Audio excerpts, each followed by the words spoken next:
국립경찰병원 아산분원 건립 예비타당성 조사 면제 조항을 담고 있는 이른바 경찰복지법 개정안이 국회 법사위의 문턱을 넘지 못했습니다. 경찰병원만 법률로 예타 면제가 가능하도록 하는 것에 이견이 나온 건데 원안 사수의 가시밭길이 계속되고 있습니다. 2024학년도 대입 정시 모집이 마무리된 가운데 지역 대학 9곳 중 5곳의 경쟁률이 오른 반면 4곳은 떨어졌습니다. 갈수록 낮아지는 신입생 등록률을 감안하면 정원 채우기도 쉽지 않아 보입니다. 천안과 아산 지역 교육감 전형 지원자가 모집 정원보다 적어 100% 합격한 것으로 나타났습니다. 배정 결과는 오는 19일에 발표됩니다. 시청자 여러분 안녕하십니까? BTV 뉴스입니다. 경찰병원 예타 면제 조항을 담은 관련법이 국회 법사위를 통과하지 못하면서 또다시 예타 면제가 무산됐습니다. 정치권에서 수용하지 않으면서 가시밭길이 예고되는 가운데 이번 달 말 다시 국회 임시회가 열릴 예정입니다. 보도에 김장섭 기자입니다. 국립경찰병원 아산분원 건립 예비타당성 조사 면제 조항을 담고 있는 이른바 경찰복지법 개정안이 지난 8일 국회 법사위의 문턱을 넘지 못했습니다. 지난달 27일 법사위 전체 회의에 상정되지 못한 데 이어 다시 고배를 마신 겁니다. 이번 회의에서는 소방병원 등은 예타를 받아 진행하는 반면 경찰병원만 법률로 면제가 가능하도록 하는 것에 이견이 나왔습니다. 개별 부처나 기관의 개정 일부 사업이 이렇게 국가재정법 전체에서 벗어나서 예외로 좀 자꾸 하자고 그러는 건 적절한가? 그리고 왜 굳이 예타에서 좀 벗어나게 해달라고 하는지 잘 납득이 안 됩니다. 예타가 진행될 경우 경제성 등을 고려하면 당초 계획된 550병상이 300병상으로 줄어들 가능성이 큰데 규모가 축소되면서 진료 과목도 줄어들 수밖에 없는 상황. 경찰병원 건립 범시민추진협의회는 크게 반발하고 나섰습니다. 지역 의료원 수준으로 전락할 수밖에 없는 시설이 들어올 수밖에 없다. 그러나 이것은 아산 시민들이 결코 용납을 못할 거다. 이렇게 생각합니다. 이에 아산시 갑성거구 이명수 의원은 성명서를 통해 법안이 심의에서 계류된 점에 대해 충청도민과 아산 시민에게 송구스럽다고 밝혔습니다.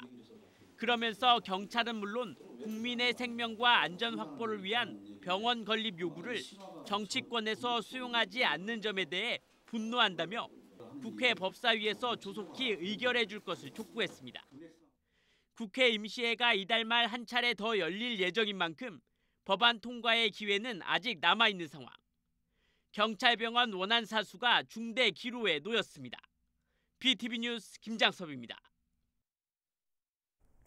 2024학년도 대입 정시 모집이 마무리됐습니다. 각 대학마다 경쟁률을 발표했는데요. 대학 특구라 불리는 천안과 아산에선 5곳이 오르고 4곳이 떨어져 지난해와 비슷한 것으로 집계됐습니다. 소경환 기자의 보도입니다. 천안과 아산 지역 4년제 대학 9곳 가운데 가장 높은 경쟁률을 보인 건 순천향대입니다. 613명 모집에 4,741명이 지원해 7.69대 1을 기록했습니다. 지난해 9.77대 1보단 떨어졌지만 재학생 10,000명 이상 전국 3위, 대전, 세종, 충남권에서는 1위를 차지했습니다. 7.17대 1을 기록한 호서대는 지난해 4.61대 1에서 대폭 상승했습니다.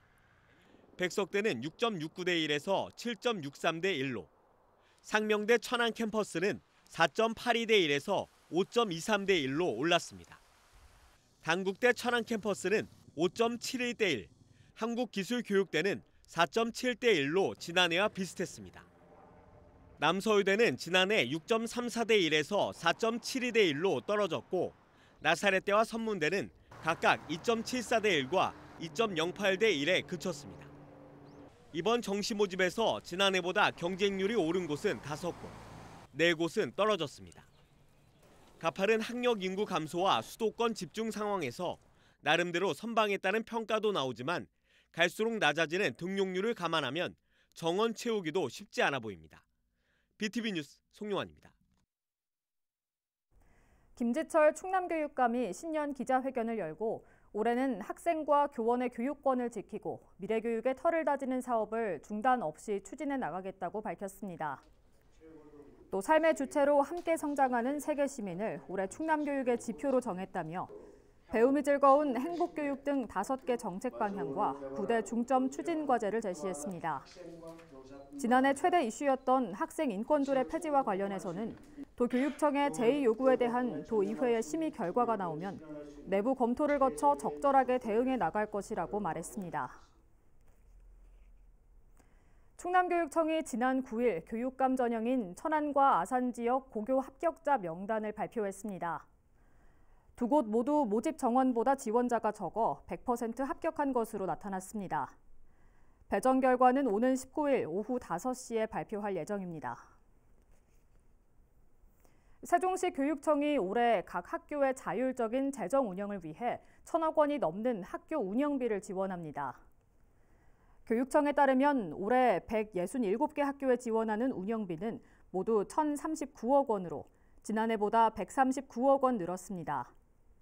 이는 3개 학교가 개교를 앞두면서 학급 수는 52학급, 학생 수는 3,372명 늘어날 것을 반영한 것입니다. 학교 운영비는 미래 학교 운영과 현장 체험학습비 지원 등에 쓰이게 됩니다. 천안에서 아빠 육아휴직 장려금을 받는 남성 근로자가 꾸준히 늘고 있습니다. 연도별로는 사업 첫 해인 2021년 하반기 149명, 2022년 265명, 2023년 354명으로 누적 이용자는 총 768명입니다. 천안 지역 전체 육아휴직자 가운데 남성 비율은 2022년 기준 24.2%로 전국 평균 23.94%보다 조금 높습니다.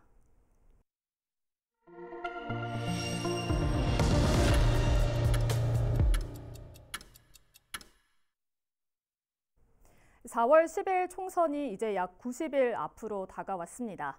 예비후보 등록과 출마 선언이 잇따르고 있는데요.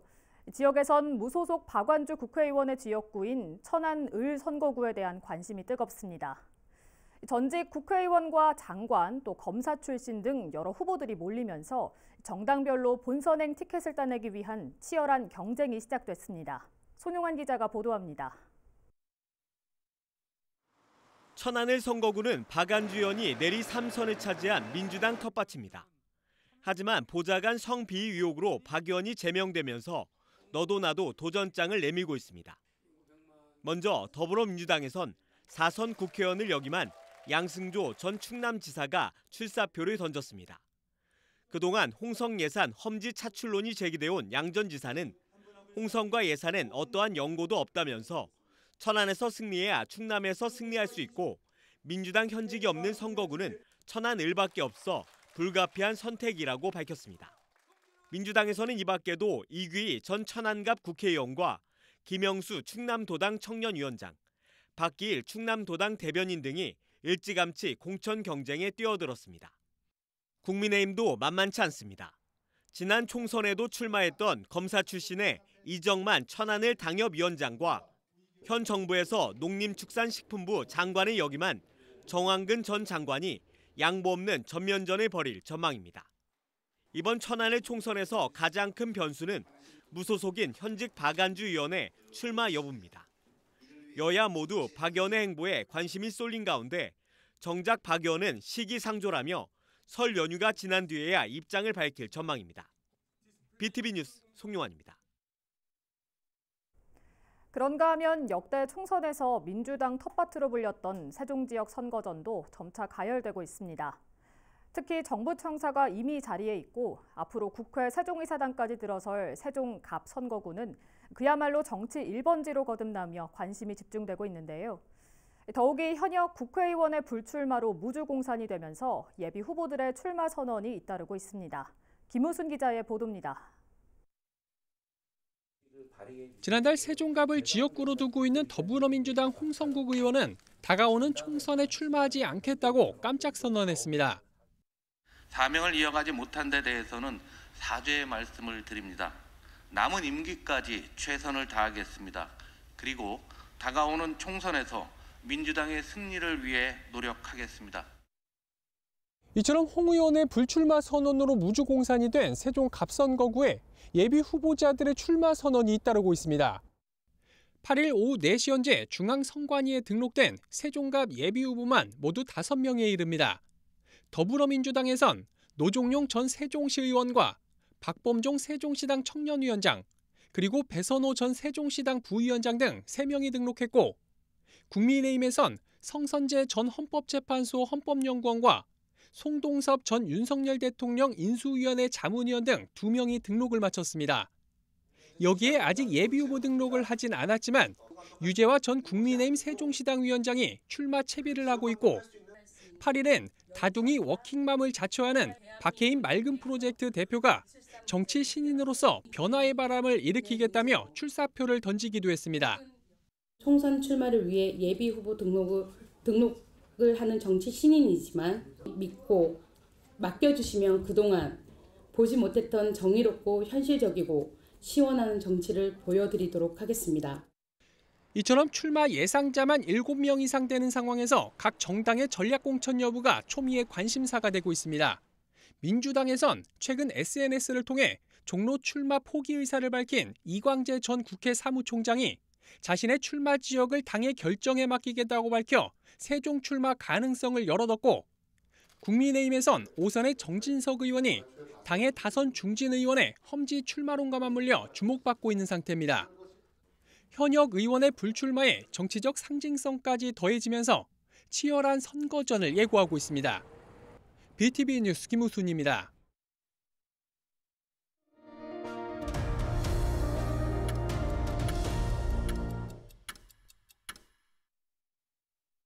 우리 지역 소식으로 이어갑니다. 아산 신도시에서 배출되는 하수가 곡교천 하수관로 매너를 통해 역류하고 있습니다. 하수를 처리하는 시설의 처리량을 넘어선 게 가장 큰 이유로 꼽히고 있는데요. 수년째 이런 현상이 계속되고 있는 만큼 빠른 조치가 필요해 보입니다. 보도에 김장석 기자입니다. 하수관로 맨홀에서 우수가 콸콸 쏟아집니다. 우수에는 누런 이물질이 둥둥 떠다니고 악취도 심합니다. 인근의 또 다른 맨홀, 우수가 분수처럼 역류합니다. 이렇게 쏟아진 우수는 국가 하천인 곡교천으로 모두 흘러 들어갑니다. 9시 조금 넘으니까 물이 조금씩 나오더니 이게 이제 본격적으로 나오더니. 다음 날 현장을 다시 찾았습니다. 보시는 것처럼 주변에는 누런 우수가 가득 고여 있는데요. 겨울인데도 불구하고 악취가 진동하고 있습니다. 바닥을 살짝만 휘저어도 퇴적물이 둥실 떠다니고 휴지 등 이물질도 곳곳에서 눈에 띕니다. 하천변에는 누런 오염물질이 가득 쌓였습니다. 아산 신도시에서 배출된 하수가 공공하수처리 시설로 이동하는 중 맨홀로 역류한 겁니다. 문제는 이러한 현상이 수년째 계속 발생하고 있다는 것. 아산시는 현재 신도시 공공하수처리 시설의 1일 하수처리량이 4만 5천 톤인데 비해 유입되는 하수량이 그보다 많아 처리가 늦어지며 맨홀로 역류 현상이 발생한 것으로 보고 있습니다. 예를 들어서 처리할 수 있는 능력이 100이라고 하면 150이나 150 이상, 200 정도 들어오니 이 부분에 대해서는 지금 현재 제일 압이 약한 부분, 특히 이제 맨홀이라든지 이런 부분에서. 그러면서 역류 현상을 줄이기 위해 현재 신도시 하수처리 시설로 가는 하수 일부를 올해 안에 다른 시설로 이동시켜 처리하겠다고 말했습니다. 또한 근본적인 역류 현상을 막기 위해 현재 신도시 하수처리 시설 증설 공사가 진행되고 있다며 내년과 내후년까지 각각 1일 처리량을 14,000톤씩 모두 28,000톤을 늘리는 한편 2년간 하수관로에 대한 기술 진단을 완료한 만큼 내년부터 하수관로 개선 작업에 돌입하겠다고 밝혔습니다. 아울러 하수와 함께 흘러나온 오염물질 처리에도 지금보다 더 신경 쓰겠다고 약속했습니다. 현재까지 얼마나 많은 양의 우수가 유출된지 정확하게 알 수조차 없는 상황. 추가 오염을 막기 위해서는 빠른 조치가 시급합니다. BTV 뉴스 김장섭입니다. 국회 세종이사당 건립이 확정되면서 이제 세종시는 그야말로 실질적인 행정수도로 나아가고 있습니다. 그러나 행정수도만으로는 먹고 사는 문제를 해결할 수는 없겠죠. 이제부터는 자족 기능을 얼마나 확충하느냐가 도시의 성공적인 건설을 좌우할 마지막 퍼즐이 될 전망입니다. 이런 가운데 도시 전문가들이 한자리에 모여 자족 기능 확충을 위한 여러 제언을 했다고 하는데요. 어떤 내용이 나왔는지 김우순 기자가 취재했습니다. 행복도시의 자족성을 높이고 도시 활력 방안을 논의하기 위해 열린 심포지엄. 첫 번째 발제자로 나선 이수기 한양대 도시공학과 교수는 도시의 자족성 확보를 위한 도시 산업 생태계 조성 전략이 무엇보다 중요하다고 강조했습니다. 그러면서 행복도시 사생활권에 계획된 세종 테크밸리와 대학 캠퍼스, 연구시설의 융복합을 통한 도시 발전 방안 마련을 주문했습니다. 행복도시 또 세종시 향후 자족성을 확보하기 위해서는 일자리 정책이 가장 핵심이 될 거고, 그런 의미에서 지금 사생활권의 복합 캠퍼스라든지 공유 대학이라든지 이런 계획들은 앞으로 굉장히 큰 역할을 할 거라고 생각을 하고 있습니다. 또 지금의 행정도시 기능에 더해 앞으로 국회 세종의사당까지 들어설 예정인 만큼 도시 특성을 살린 마이스 산업 발전 계획 수립도 고민할 필요가 있다고 조언했습니다. 좀 넓은 공간에 어떤 마이스 산업을 할 수 있는 학회를 하고 회의를 할 수 있는 그런 공간들이 좀 더 많이 들어와서 많은 사람들이 좀 참여할 수 있으면 좋겠다, 이런 말씀 드리고, 세종시 산업혁신 클러스터 조성을 위한 보다 세부적인 제안도 나왔습니다.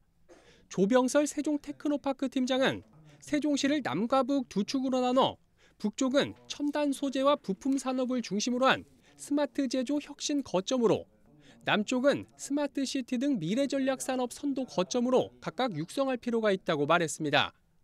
또 나아가 인접도시가 가진 산업적 특성을 살린 연계 협력 체계도 구축해 나가야 한다고 강조했습니다. 대전 IT 클러스터, 그다음에 충북의 바이오 클러스터하고 연기가 된다라고 하면 특화 분야 원천 기술 개발 실증 상용화 서비스의 밸류 체인을 완성할 수 있다라고 그렇게 판단을 하고 있습니다. 행복도시 건설의 완성 단계인 마지막 3단계, 즉 자족 성장기에 와 있는 세종시. 이번 심포지엄에 참여한 도시 전문가들의 하나된 목소리는 이제 자족 기능 확충을 위해 노력해야 한다는 것이었습니다. BTV 뉴스 김우순입니다. 대중교통 중심 도시로 건설 중인 세종시에서는 원하는 시간, 원하는 장소에서 탑승해 목적지까지 가는 새로운 개념의 수요 응답형 교통수단이 속속 등장하고 있는데요. 도시명 콜버스 형태의 셔클, 그리고 인공지능 기술이 적용된 자율주행 버스가 운행 중이고, 또 가까운 미래에는 도심 항공교통의 등장도 기대되고 있습니다. 세종시 미래형 교통수단을 강현준 기자가 취재했습니다. 세종의 한 버스 정류장. 스마트 앱으로 출발지와 목적지를 설정하면 파란색 작은 버스가 도착합니다. 정해진 노선 없이 실시간 수요에 따라 배차되는 수요 응답형 콜버스 셔클입니다. 이렇게 인근 정류장까지 셔클이 도착하면 편리하게 탑승 가능합니다. 택시와 버스의 장점을 결합해 일반 버스처럼 불필요하게 돌아가지 않고 AI가 목적지까지 최적의 경로를 찾은 것을 기반으로 운행되는 방식입니다. 택시 찾기가 힘든데 셔클이 있으니까 되게 편하다고 하고요. 특히 대중교통 의존성이 높은 청소년들이 편리하게 이용할 수 있어 반응이 좋습니다. 정류장 가는 길이 멀기도 하고 학원으로 가는 버스가 한 대밖에 없어서 배차 간격이 길기도 하고, 셔클은 근처 정류장에서 바로 학원이 있는 곳까지 갈 수 있어서 매주 이용하고 있습니다. 세종시가 전국에서 두 번째로 도입한 셔클은 운행을 시작한 이후 2년 동안 이용자 수가 꾸준히 증가하고 있습니다.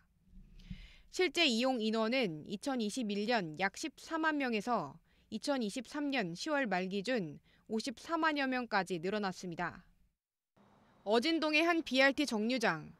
미래 대중교통의 또 다른 형태, 바로 인공지능 기술이 접목된 자율주행 버스가 눈에 띕니다. 대중교통으로 처음 인정받은 국내 최초의 광역형 자율주행 버스입니다. 평범한 듯 보이지만 자세히 보면 운행 중에 핸들이 자동으로 돌아갑니다. 도심 구간 정류장에 진입할 때 스스로 속도를 줄이고 신호등에서도 시스템을 인식해 자동으로 멈춥니다.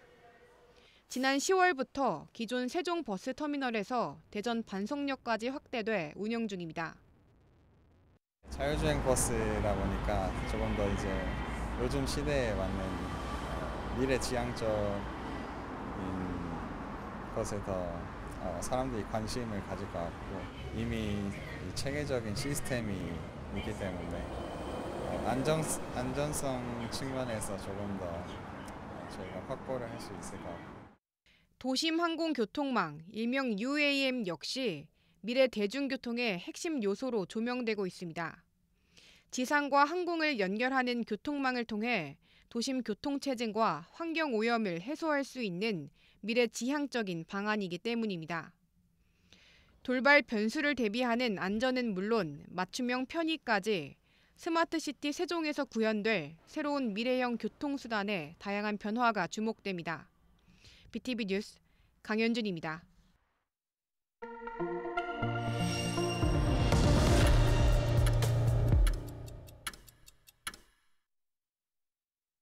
행복도시건설청이 올해부터 그동안 유보해왔던 2-4 생활권 중심상업지구에 있는 숙박 및 위락시설 등의 단계적인 공급 방안 마련에 나섭니다. 이는 새로운 도시기능과 함께 기존 상권을 포함한 도시 전체의 활력 기반을 구축하기 위한 것입니다.